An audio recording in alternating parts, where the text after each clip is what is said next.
Kita teruskan PDPR Sains kita dengan unit 6 tajuk bunyi bahagian 2. Pada kali ini kita akan membincangkan tentang bunyi yang berfaedah dan bunyi yang memudaratkan. Kita akan bincang tentang bunyi yang berfaedah. Jika awak boleh lihat,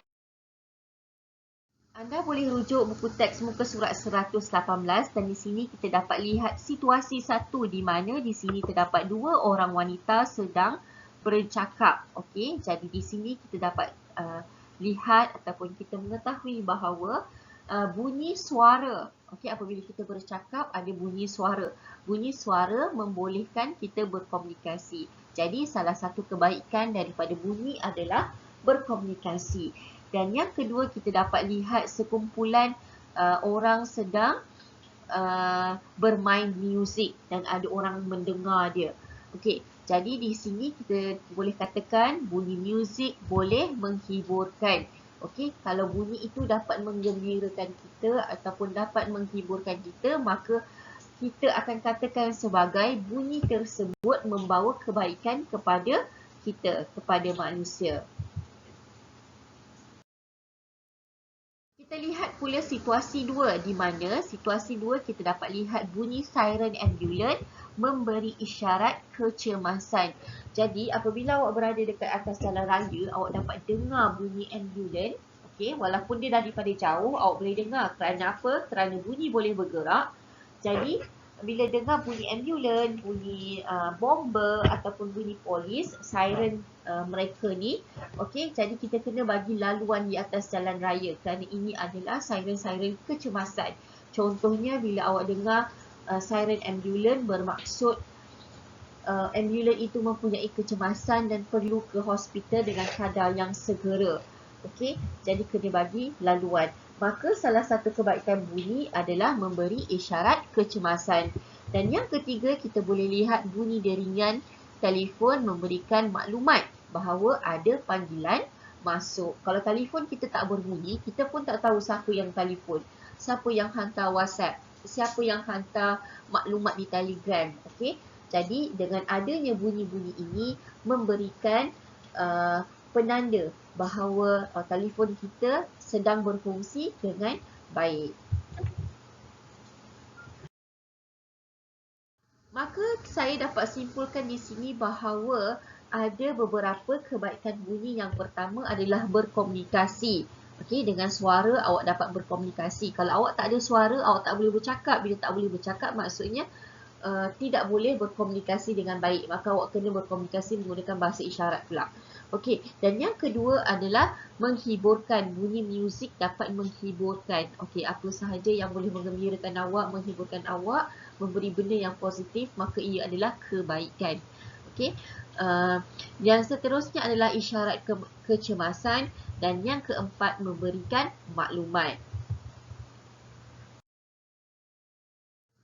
Kita lihat pula bagaimana bunyi ini sebenarnya dapat juga memudaratkan manusia. Lihat pula situasi 4, okey, pada muka surat 118 juga. Kita dapat lihat di sini ada seorang perempuan, dia tengah bercakap dalam telefon ya. Dia cakap, apa awak cakap? Tak dengar lah. Okey, dia kata dia tak dengar. Kenapa dia tak dengar? Kerana persekitaran tersebut sangat bising. Okey, bila sangat bising, dia tak boleh berkomunikasi, tidak boleh bercakap, maka ini adalah kesan buruk bunyi. Bila terlalu banyak sangat bunyi dan menyebabkan kawasan tersebut bising dan mengganggu, okey, ini adalah kesan buruk. Dan yang kelima adalah bunyi bising kenderaan, mengganggu ketenangan dan menyebabkan tekanan emosi. Okey, apabila banyak sangat kenderaan, sebagai contoh di kawasan-kawasan bandar, okey, banyak kereta, orang nak pergi kerja, pergi sekolah, naik kereta kan. Jadi bunyi yang bising ni, bunyi horn, bunyi kenderaan boleh mengganggu mental seseorang ataupun emosi seseorang. Dia akan jadi stres, dia akan jadi tekanan, sangat-sangat tekanan. Maka bunyi ini juga salah satu penyumbang kepada keburukan kepada manusia.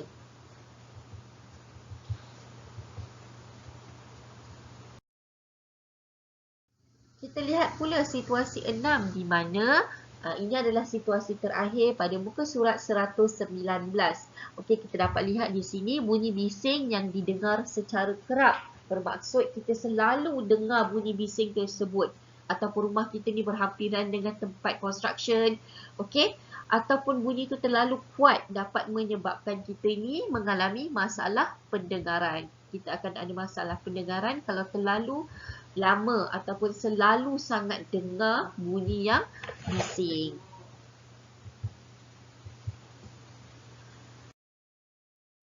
Okey, jadi di sini saya dapat simpulkan bahawa keburukan bunyi ini terdapat 4, iaitu yang pertama sukar berkomunikasi. Bila terlalu banyak sangat bising, kita akan sukar untuk bercakap dengan orang. Okey, kena pergi tempat yang sunyi pula untuk kita telefon ataupun untuk kita bercakap. Okey, dan yang kedua adalah mengganggu ketenangan. Okey, bunyi kereta, bunyi muzik yang sangat kuat. Okey, dia sangat mengganggu ketenangan dan boleh menjadikan orang stres.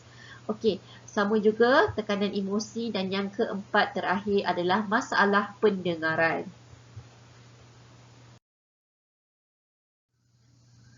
Jadi, bagaimanakah kita untuk mengurangkan pencemaran bunyi? Apa yang kita boleh buat? Di sini awak boleh rujuk buku teks sains tahun 4 muka surat 120. Bunyi yang terlalu kuat atau bunyi yang tidak diingini dapat dikurangkan supaya lebih senyap ataupun kurang jelas. Okey, jadi bunyi itu tak bising. Jadi perhatikan situasi di bawah. Kita dapat lihat situasi 1 di mana petugas di landasan kapal terbang, kapal terbang bunyi dia sangat kuat. Okey, dia akan menyebabkan ganggu pendengaran awak. Okey, jadi petugas di landasan kapal terbang dia menggunakan pelindung telinga untuk melindungi telinga supaya tidak rosak akibat bunyi pesawat. Okey, pesawat ni adalah kapal terbang yang terlalu kuat.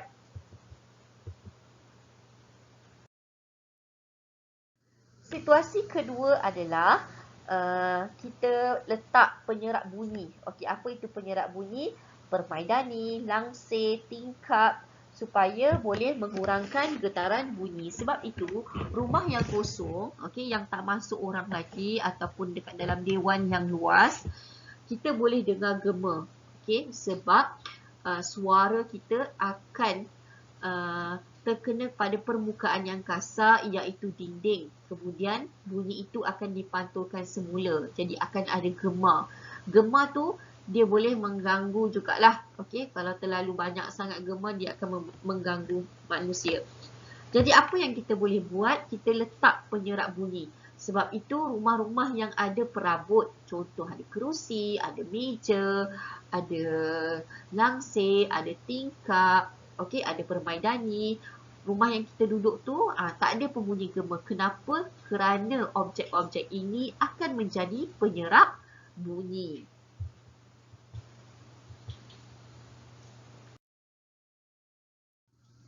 Kita lihat pula situasi 3 di mana penggunaan pokok dapat membantu mengurangkan pencemaran bunyi di persekitaran kita. Pokok ini juga kalau di kawasan luar dia menjadi penyerap bunyi yang sangat baik. Okey, jadi di sini kita dapat simpulkan bahawa cara mengurangkan pencemaran bunyi ada 3. Yang pertama, memakai pelindung telinga. Dan yang kedua, kita letakkan barang-barang ataupun objek-objek yang boleh menyerap bunyi seperti permaidani, langsir, tingkap, sofa dan sebagainya. Dan yang ketiga adalah penggunaan pokok. Kalau dekat luar, penggunaan pokok ini sangat baik sebagai penyerap bunyi. Okey, itu sahaja untuk bunyi pada kali ini. Sekian, terima kasih.